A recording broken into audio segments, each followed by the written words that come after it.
Hi, this is Juhi here and welcome back to my channel creative teaching.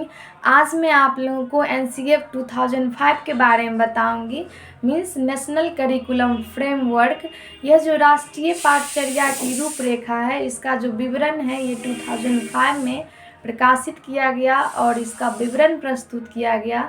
यह जो NCF 2005 है, यह एक ऐसा दस्तावेज है, ये एक ऐसी व्याख्या है जिसमें यह कहा गया है, यह चर्चा किया गया है कि बच्चे को क्या क्या और किस प्रकार से पढ़ाया जाना चाहिए ताकि वो किसी भी ज्ञान को आसानी से अर्जित कर सके और एक भारत के लिए एक आस्थावान राष्ट्रीय भावना की विकास हो सके और आगे चलकर वो स्वर्णिम निर्माण में, जो भारत के स्वर्णिम निर्माण है, इसमें एक राष्ट्रीय राष्ट्रभक्त के रूप में उभर सके। इसके बारे में एनसीएफ ने कुछ मूलभूत सिद्धांत प्रस्तुत किए हैं और बच्चों के लिए बहुत सुझाव प्रस्तुत किए हैं, जिससे उनके ज्ञान की जो अर्जन करने की क्षमता है उसका विस्तार हो सके और उसमें राष्ट्र भावना एक आस्थावान व्यक्ति के रूप में उभर सके। इसके बारे में उन्होंने कुछ मूलभूत सिद्धांत प्रस्तुत किए हैं, जिनमें फर्स्ट है कि ज्ञान को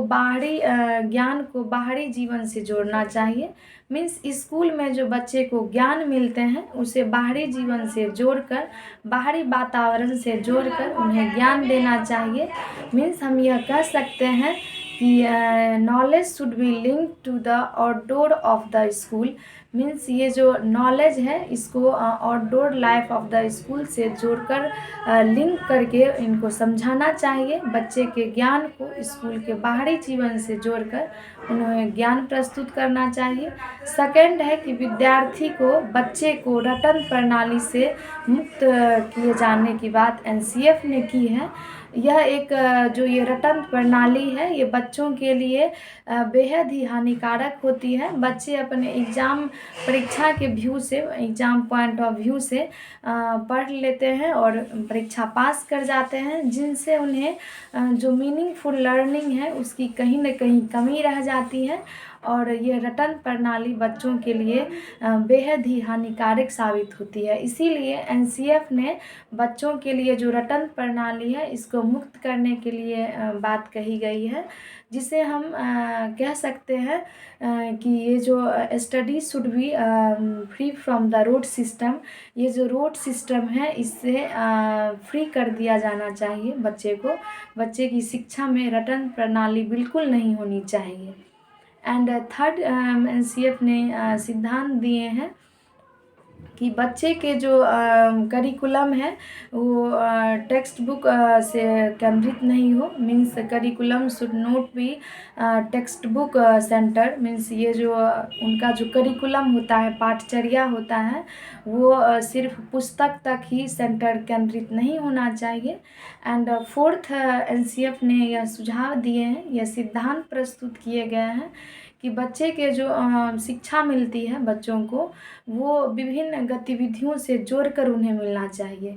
means the education provided in the school, जो एजुकेशन प्रोवाइड की जाती है should be link to the various type of activities. Means जितने भी उनके जो भी स्कूल में एजुकेशन प्रोवाइड की जाती है, जो भी शिक्षा दी जाती है, वो वेरियस टाइप ऑफ एक्टिविटीज़ से लिंक होना चाहिए। मीन्स विभिन्न गतिविधियों से जोड़कर उन्हें शिक्षा प्रदान की जानी चाहिए। एंड फिफ्थ है कि विद्यार्थी को राष्ट्रीय आस्थावान के रूप में तैयार करने की बात एनसीएफ ने की है। Means student should be prepare for the national value. जो नेशनल वैल्यू है, जो नेशनल के लिए उन्हें आस्थावान बनाने की बात एनसीएफ ने अपने मूलभूत सिद्धांत में बताया है कि विद्यार्थी को राष्ट्र भावना से परिपूर्ण बनाया जाए, उन्हें राष्ट्र के प्रति आस्थावान बनाए जाने की बात एनसीएफ ने अपने सिद्धांत में बताया है। आगे एनसीएफ ने बच्चों के लिए कुछ मूलभूत सुझाव प्रस्तुत किए हैं, जिसमें बच्चे को ये बताया गया है कि बच्चे के लिए किस प्रकार से पढ़ाया जाना चाहिए ताकि वो एक अच्छे नागरिक बन सके और उनमें चहुमुखी विकास हो सके, उनमें संपूर्ण विकास हो सके। इस प्रकार से उन्होंने बहुत सारे सुझाव दिए हैं, जिसमें जो महत्वपूर्ण है उसके बारे में मैं आपके पास चर्चा करूँगी। जिसमें फर्स्ट है कि बच्चे जो होते हैं वो एक्टिव लर्नर होते हैं। मीन्स उनमें सीखने की प्रक्रिया जो होती है वो बेहद सक्रिय होती है। इसीलिए उन्हें गलतियां करने दें, उन्हें नए नए चीज़ को सीखने का अवसर दीजिए, नए नए चीज़ वो अपनाएं, नए नए चीज़ करने के लिए वो आजमाएं कि उनमें क्या गलती है। उनको गलतियां करने दें और गलतियां करके उन्हें खुद सुधार करने दें। इस प्रकार की सुझाव एनसीएफ ने बच्चों के लिए दी है। नेक्स्ट एनसीएफ ने कहा है कि बच्चे जो होते हैं वो सीखने के लिए बेहद जिज्ञासु होते हैं और सीखने की जो ये प्रक्रिया है यह उनमें एक्टिव होते हैं, सक्रिय होते हैं। और यह जो सक्रिय प्रोसेस है ये एक सोशल एक्टिविटी है। मीन्स यह एक सामाजिक प्रक्रिया है। नेक्स्ट एनसीएफ ने बच्चों के लिए सुझाव दिया है कि बच्चे की जो सीखने की प्रक्रिया है ये यांत्रिक नहीं होना चाहिए। मीन्स बार बार नहीं होना चाहिए, दोहराना नहीं चाहिए। एंड नेक्स्ट एनसीएफ ने कहा है कि बच्चे की जो सीखने की पद्धति है इसे एक खुला वातावरण मिलना चाहिए। किसी प्रकार का उन्हें लिमिटेड या सीमित नहीं किया जाना चाहिए। उन्हें एक खुला इन्वायरमेंट मिलना चाहिए जिससे उनका विकास हो सके।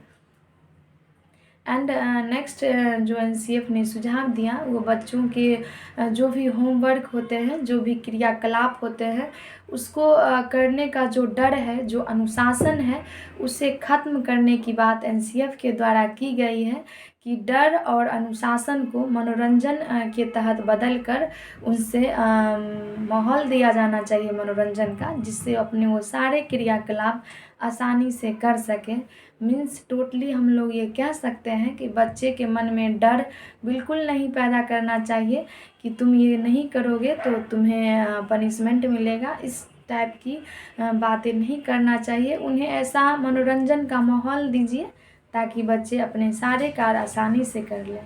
नेक्स्ट एनसीएफ ने ये कहा है कि बच्चे की जो भी गतिविधि है उसे आप अनदेखा नहीं करें। जो भी एक्टिविटी हैं आप एक पेरेंट्स हो, अभिभावक हो, उन पे संपूर्ण ध्यान दीजिए।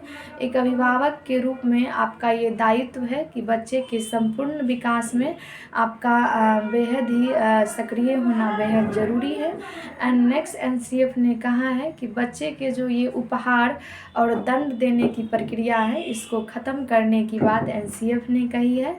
मीन्स ना ही ज़्यादा बच्चे को उपहार देना चाहिए, ना ही उन्हें पनिशमेंट की भावना देकर कोई कार्य करवाना चाहिए। इस प्रकार के उपहार और दंड को सीमित करने की बात एनसीएफ ने कही है।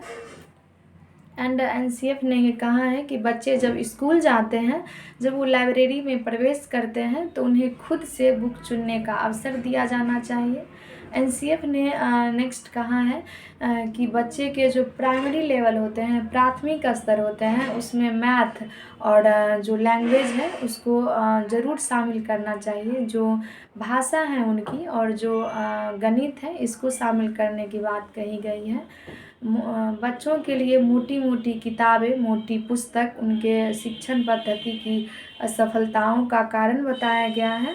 उन्हें मोटी पुस्तक लेने पे जोर नहीं दिया जाना चाहिए। बच्चे को इंक्लूसिव एजुकेशन के तहत पढ़ाने की बात कही गई है। मीन्स समावेशी शिक्षा के बारे में बात कही है एनसीएफ ने। एंड बच्चों के लिए एनसीएफ ने जो नेक्स्ट कहा है वो ये है कि बच्चे के चहुमुखी विकास को ध्यान में रखकर ऐसा करिकुलम तैयार करना चाहिए जिससे बच्चे का चहुमुखी विकास हो सके। एंड नेक्स्ट एनसीएफ ने ये कहा है कि बच्चे का जितना से ज़्यादा हो सके बच्चे के जो क्रियाकलाप हैं उसमें टीचर की भूमिका, अपने दोस्तों की भूमिका अहम होती है। वो एक सहायक के रूप में काम करते हैं। इस प्रकार से सुझाव एनसीएफ ने दिए हैं। एंड नेक्स्ट उन्हें एनसीएफ ने ये बताया है कि बच्चे जो होते हैं वो एक सक्रिय माइंड के होते हैं, हैं जितना ज़्यादा से ज़्यादा हो सके उन्हें सीखने देने के संपूर्ण अवसर उपलब्ध कराना चाहिए। एंड जो एनसीएफ है वो 5 विधियों पे संपूर्ण जोर देता है। फर्स्ट है लर्निंग बाय डूइंग, मीन्स करके सीखने पे बल दिया जाता है। एंड सेकंड है इंस्पेक्शन मेथड, मीन्स निरीक्षण विधि, निरीक्षण विधि पे जोर दिया गया है। एंड थर्ड है परीक्षण विधि, means test method. And fourth है सामूहिक विधि, मीन्स ये जो सामूहिक विधि है इस पे जोर दिया गया है। एंड फिफ्थ है मिश्रित विधि, मीन्स कंपाउंड जो ये मिक्स मेथड है इसके बारे में चर्चा की गई है।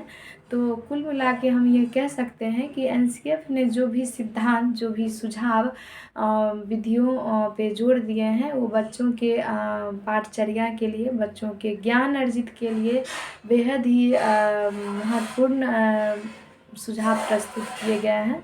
एंड लास्ट में उन्होंने कहा है कि शिक्षक के प्रति उन्होंने अपने दृष्टिकोण को व्यक्त करते हुए कहा कि बच्चे के लिए शिक्षक जो होते हैं वो सुगमकर्ता के रूप में होते हैं, वो ज्ञान के स्रोत नहीं है। टीचर जो होते हैं वो ज्ञान के स्रोत नहीं होते हैं, बल्कि बच्चों के लिए वो एक सुगमकर्ता है। और टीचर जो होते हैं वो ज्ञान को, वो नॉलेज को अर्थ और बोध के विभिन्न उपायों, विभिन्न प्रक्रमों के द्वारा बच्चे को समझाते हैं। और हम यह कह सकते हैं कि बच्चे के लिए जो टीचर होते हैं वो सहायक के रूप में कार्य करते हैं। और बच्चे की जो शिक्षा प्रणाली है, बच्चे की जो विकास की भूमिका है, उसमें शिक्षक एक बेहद ही महत्वपूर्ण भूमिका निभाते हैं। आप इस टॉपिक को एक बार ज़रूर देख कर जाइए। यहाँ से हर शिफ्ट में क्वेश्चन पूछा जा रहा है। 2 दिन जो एग्ज़ाम हुए थे 28 और 29 दिसंबर को, यहाँ से चारों शिफ्ट में क्वेश्चन पूछा गया है। सो प्लीज़ ये वेरी इम्पोर्टेंट टॉपिक है, आप इसे ज़रूर देख कर जाइए। आपका एग्ज़ाम बेहद निकट आ गया है। सो अपने माइंड को कूल रखिए, जितना ज़्यादा हो सके रिवीजन कीजिए, कुछ भी नया मत पढ़िए। और एक मॉक टेस्ट ज़रूर लगाइए जिससे आप स्वयं का मूल्यांकन कर सकते हैं। आप जब टेस्ट लगाएंगे और देखेंगे कि आप कहाँ मिस कर रहे हैं और कहाँ कौन सा आपसे गलत हो रहा है, तो आप वो स्वयं से सुधार कर पाएंगे और ये आपको एग्ज़ाम हॉल में बेहद ही मददगार साबित होगा। सो प्लीज़ आप लोग रिवीजन मोड में जाइए और रिवीजन कीजिए, जितना ज़्यादा हो सके रिवीजन पे टाइम दीजिए। और अगर आप अपने जीवन में कुछ बनना चाहते हैं, कुछ पाना चाहते हैं, तो पॉजिटिव थिंकिंग के साथ रहिए। एक पॉजिटिव थिंकिंग, सकारात्मक सोच किसी भी परिस्थिति को अच्छी परिस्थिति में बदल देता है। सो प्लीज़ पॉजिटिव थिंकिंग में रहें, माइंड को कूल रखें, हंसते रहें, मुस्कुराते रहें और अपने सपने को पूरा करने के लिए दिन रात मेहनत कीजिए। आपके माता पिता, आपके परिवार आपके सफल होने का इंतज़ार कर रहे हैं, इसीलिए आप विभिन्न बाधाओं से दूर रहकर अपने आप को कूल रखकर तैयारी कीजिए और अपने डेली रूटीन में 2 to 4 आवर्स की स्टडी ज़रूर ऐड कीजिए। चाहे वो कोई भी एग्ज़ाम हो, टीचिंग रिलेटेड हो या अदर कोई एग्ज़ाम हो, अगर आप मेहनत और लगन से लगातार लगे रहते हैं तो एक ना एक दिन सफलता ज़रूर मिलती है। इसी सोच के साथ पढ़ाई करते रहिए। अगर आपको ये वीडियो अच्छा लगता है तो आप इस चैनल को लाइक, शेयर एंड सब्सक्राइब ज़रूर कीजिएगा। Thank you.